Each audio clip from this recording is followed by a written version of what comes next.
Hey everyone, welcome to ASC means age study club. So दोस्तों, आज की इस वीडियो में हम पढ़ने वाले हैं क्लास 10th हिस्ट्री का चैप्टर नंबर 1, जिसके अंदर हम पढ़ेंगे फ्रांसीसी क्रांति यानी कि फ्रेंच रेवोल्यूशन। ठीक है, वीडियो शुरू करने से पहले आपको बताना चाहूँगा कि हिस्ट्री में सबसे इंपॉर्टेंट टॉपिक की अगर बात करें तो उसमें फ्रांसीसी क्रांति भी बहुत इंपॉर्टेंट है। ठीक है, और लगभग हर साल हर सेट में ये क्वेश्चन, इससे एक क्वेश्चन, चाहे वो फ्रांसीसी क्रांति है क्या, उसके क्या कारण है और उसका फ्रांस पर क्या प्रभाव पड़ा है, ऐसे इससे रिलेटेड कोई ना कोई क्वेश्चन आता रहता है। ठीक है, तो आज की इस वीडियो में हम फ्रांसीसी क्रांति के अंतर्गत जितने भी क्वेश्चन आपके बनते होंगे वो सारा एक ही वीडियो में कवर करेंगे। ठीक है, वो भी एक समरी की फॉर्म में, जिससे आपको रट्टा नहीं मारना पड़े। पूरी फ्रांसीसी क्रांति मैं आपको ऐसे तरीके से समझाऊंगा जिससे आपको एकदम बिल्कुल वो कहानी लगेगी और एकदम से आपके दिमाग में बैठ जाएगी, और उसके अंदर कोई भी क्वेश्चन अगर आपसे पूछता है तो आप आसानी से जवाब जो है दे पाओगे। देखिए, हिस्ट्री और केमिस्ट्री के बीच एक बहुत प्यारी सी लाइन किसी ने बनाई है कि हिस्ट्री और केमिस्ट्री बड़ी बेवफा है, रात को याद करो सुबह सफा है ना। तो वो कंडीशन ना है, इसीलिए किसी चीज़ को रटने से बेहतर है उसको समझना। ठीक है, तो चलिए शुरू करते हैं। तो सबसे पहले बात करते हैं कि आज हम क्या क्या कवर करेंगे। तो सबसे पहले हम देखेंगे कि फ्रांसीसी क्रांति क्या होती है, ठीक है, और ये कब हुई। उसके बाद हम देखेंगे कि फ्रांस की क्रांति के प्रमुख कारण क्या थे। उसके बाद हम देखेंगे कि फ्रांस की क्रांति का फ्रांस पर क्या प्रभाव पड़ा। ठीक है, तो चलिए शुरू करते हैं। तो सबसे पहले बात करें फ्रांसीसी क्रांति। दोस्तों, आपको बताना चाहूँगा कि फ्रांसीसी क्रांति जो है वो कब हुई थी, 1789 ईस्वी यानी कि 1789 में। ठीक है, अब बात करें कि फ्रांसीसी क्रांति है क्या। तो देखिए, उस समय जिस समय क्रांति हुई थी, उस समय जो वहाँ का राजा था वो था लुई वंश। ठीक है, वहाँ पे जो है लुई वंश का शासन था। ठीक, अब वहाँ का जो मेन राजा था वो बिल्कुल से अयोग्य था। ये मान के चलिए कि उसको जनता की कोई भी फिक्र नहीं थी। मतलब आप कह सकते हैं कि जो वहाँ की उसकी प्रजा थी, उसके हितों की उसकी कोई भी परवाह नहीं थी। ठीक है, और वहाँ पे जो साधारण जनता, जिसे आप मिडिल क्लास बोलते हो ना, कहते हैं ना कि हम मिडिल क्लास वाले हैं, तो जब जो वहाँ की मिडिल क्लास जो पॉपुलेशन थी की दशा जो है ख़राब थी। तो हुआ क्या, उस समय जो वहाँ का राजा था वो अपनी शान शौकत को बनाए रखने के लिए जो राजकोष में जो पैसे जमा हो रहे थे तो उसका क्या कर रहा था, दुरुपयोग कर रहा था। ठीक है, और जो उस समय वहाँ के जो धनी लोग थे, सामंत थे, कुलीन थे, पादरी आप लोगों ने सुना होगा। ठीक है, जो तो पादरी वर्ग के लोग थे, जो सुविधाएं उनको मिलती थी जो वो आम जनता को नहीं मिलती थी, मतलब जो आम प्रजा थी वहाँ की, उनको वो चीज़ नहीं मिलती थी। ठीक है, एक तो और सबसे बड़ी बात है कि उस देश में कानून सभी के लिए बराबर नहीं था। किसी को ज़्यादा दर्जा मिला हुआ था, किसी को कम, है ना। मतलब एक आप कह सकते हैं कि बिल्कुल से भेदभाव की स्थिति थी वहाँ पे। चलिए अब बात करते हैं कि फ्रांस की क्रांति के प्रमुख कारण क्या थे। ठीक है भाई, कोई चीज़ अगर होती है तो उसके पीछे कोई ना कोई कारण तो होता ही है। तो जो सबसे पहला कारण था वो था वहाँ का अयोग्य शासन।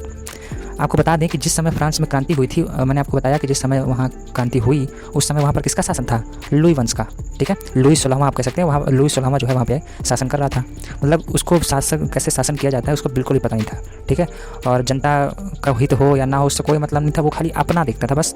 काफ़ी जिद्दी स्वभाव वाला था। ठीक है, और जो चीज़ें बहुत दूर का सोचता भी नहीं था, जो चल रही है बस उसका बनता जाए और बाकी उससे कोई मतलब नहीं था। ठीक है, एक कारण तो ये हो गया।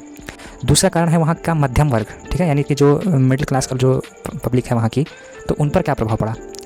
तो देखिए, उस समय जो मिडिल क्लास में थे, उस समय थे जैसे डॉक्टर, वकील, जो छोटे मोटे व्यापारी, अध्यापक हो गए, जो छोटे मोटे पद पर अधिकारी होते थे, वो होते थे उस समय मध्यम वर्ग में। ठीक है, तो जो मध्यम वर्ग था वो राष्ट्रवादी जो विचारों, जब दार्शनिक आए उन्होंने बताया कि ऐसा होना चाहिए, तो वो उनके राष्ट्रवादी विचारों से काफ़ी प्रभावित हुए।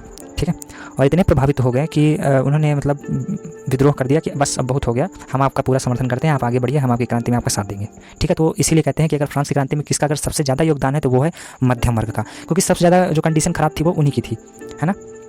चलिए ठीक, आगे बात करते हैं। जो तीसरा सबसे बड़ा कारण है वो है जो आम जनता थी वहाँ की दयनीय दशा। अब अगर कोई भी क्रांति होती है, ठीक है, अगर कोई भी क्रांति होती है यानी इसका मतलब है कि उस व्यवस्था में जो उस समय चल रही होगी तो कोई ना कोई गड़बड़ तो होगा, तभी तो क्रांति की जरूरत पड़ी ना। तो एक जो सबसे बड़ा कारण है, तीसरा जो सबसे बड़ा कारण है फ्रांस की क्रांति का, वो थी जो आम वहाँ की जनता थी, जो आम जनता थी उसकी दयनीय दशा। ठीक, तो उस समय जब क्रांति चल रही थी तो वहाँ कुलीन वर्ग के जो लोग थे, ठीक है, जो कुलीन वर्ग के लोग थे और जो धनी लोग थे, ठीक है, जो धनी लोग थे वो तो अपना अच्छा खासा जीवन व्यतीत कर रहे थे, उनको कहीं कोई दिक्कत नहीं थी, उनको कोई। जो साधारण जनता थी वहाँ की, जो मध्यम वर्ग के लोग थे, उनसे कोई सहानुभूति नहीं थी राजा को, उसको खाली अपने से मतलब था बस। और जो बड़े बड़े व्यापारी थे उनसे ज़्यादा उसका साथ था, बाकी आम जनता से उसको कोई मतलब नहीं। ठीक है, और जो दूसरी ओर आम जनता, वो बेचारी दशा तो उसके बहुत ख़राब। ठीक है, वो लोग तो रोजी रोटी के लिए भी भटक रहे थे। ठीक है, तो तीसरा जो सबसे बड़ा इसका कारण है फ्रांस की क्रांति का, वो है आम जनता की दयनीय दशा। ठीक है, चलिए आगे बढ़ते हैं। फ्रांस की क्रांति तो हो गई, लेकिन उस पर प्रभाव क्या पड़ा। ठीक है, तो अब बात करते हैं फ्रांसीसी क्रांति का फ्रांस पर क्या प्रभाव पड़ा। तो देखिए जो सबसे बड़ा काम हुआ वो फ्रांस में लुई वंश के शासन का अंत हो गया, ठीक है।